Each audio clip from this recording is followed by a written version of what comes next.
Lynch gave in his opening comments that these things had gone back and forth. It obviously is clear that it wasn't resolved to the Planning Commission satisfaction because they unanimously denied it. But on the density issue, Mr. Lynch mentioned that there was a period of time when the applicant was considering only a subdivision of 2 parcels instead of 4. So I think you can add density as one concern. I mean, the road standards that are in there now are in a sense the ones that were inherited once upon a time, but there's a different standard you go to when you're going to a subdivision, particularly when you're going to take a 4-acre plus parcel and turn it into 4 1-acre parcels. So why did it not come back as just a split, a lot split, instead of the 4 that we're looking at today? Because Mr. Lynch mentioned that was under consideration. Yeah, it was at one point, and that was from the depths of our despair at one point when it really looked like it was it was going to be difficult to make these things work. And with a lot of thought, because we had that on the table for quite a while, and with a lot of thought, the owner and I discussed with her, but she gave that a lot of thought, and this doesn't seem right to not be able to develop this property to this particular density, which is not great density. We're talking about 20 more car trips per a 24-hour day, and those are not even considered, I don't think the question is the ability to develop it. I think the ability to develop it is clearly there. And what I gleaned from the letters received from neighbors is that maybe there's an exception of 1, but there wasn't any real opposition about the subdivision. That was the one phone call I got saying, I want to clarify, Supervisor Smith. I'm not saying I don't want this subdivision to go through. That's not my position. But my position is that I don't feel that the various issues have been adequately addressed. So I don't really think the question is the ability to do the subdivision. It's going to be what is it going to take to meet the various issues in any real way, so it meets the county's concerns, the Planning Commission's concerns, and the citizens' concerns. Well, I think if that road were improved to 18 feet wide and the entrance was improved, I think it would meet the standards. It's a kind of a paper issue between the 20 feet and the 60 feet, and this is such a short road.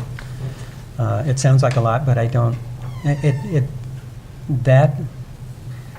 Knowing what the road is like, and Ms. Swingle having lived on it and driven on it for all of her life, it was a heartbreaker to her to think that there's a problem with that road. She knows it well, and a 2-parcel subdivision might be an option at some point, but it just doesn't seem like that's the way to deal with 2-acre, with 1-acre minimum zoning, because houses wouldn't necessarily be built to where those could be subdivided later if the road were improved.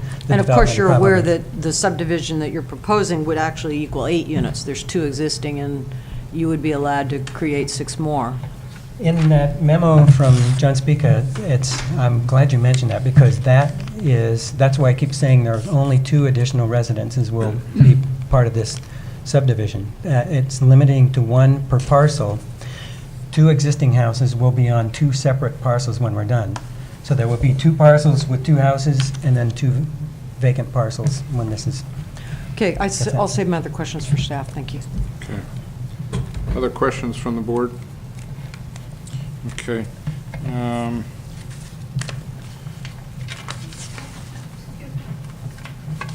Diane Swingle, and I don't know when I'm supposed to speak or can I speak. I want to do it. Please come forward. You should have spoken under the 20 minutes. I'm sorry, but this came in answer for your question, and I don't think Ed has quite addressed it. State your name for the record. My name is Diane Swingle, okay, and I'm the property owner. And at the point when we decided we couldn't do 4 parcels and we wanted to go to 2, in the original survey map, where you see, I'm not sure how much you have in front of you, where you see the road will go in now, the survey was incorrect, and it looked like it couldn't be done there. There wasn't enough drop for the drainage for the road to go there. It has been resurveyed, and in the meantime, we had engineers come in, walking through the property, trying to find a way to accommodate the drainage from that property. And it was becoming pretty much impossible. And so when the new survey came in, and I mean, if you walk out there, you can see the property is flat and it was not surveyed that way. And I can't explain that, but that's what happened. And the new survey shows the road, excuse me, the road can go on in on the south end just fine, and it will pull the water drainage down to the east away from the road. And that's when we decided to go back to the 4 parcels. Okay, thank you. Any other questions from the board? Okay, let's go back to staff and maybe to Frank or Tom or the other Frank.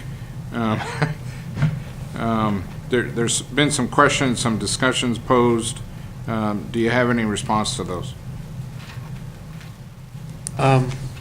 Well, the applicant has talked about that they have done a lot of work, but there's nothing that guarantees that this is going to be done. I mean, I can see it, I understand, it makes sense that you can put the road in to, I guess it would be to the east, it will take the drainage to the property, but we don't have anything from anyone of any authority, an engineer or anything saying, yes, this is what's going to happen. They talked about the road being improved for the whole of the subdivision, or the whole of the length of the road. I believe the conditions as opposed by the county, should the project be approved, would only take the road improvements to that lot and would not extend further south along Lida Way. They talked about having a road maintenance organization. I don't know that that would be a realistic condition to impose when there are a number of property owners on the property along the road that are served by Lida Way, and I don't think you can put a condition on there that there would be a road maintenance organization, because if one person says no, there goes the condition. So I don't think we have the ability to put that condition on there. And I guess in total, the position of staff is that the project, I don't disagree with some of what Ed said about this is infill development, et cetera. And, you know, this code standards are not sacred, but this project just isn't ripe, in my opinion. Okay. Any other comments from staff?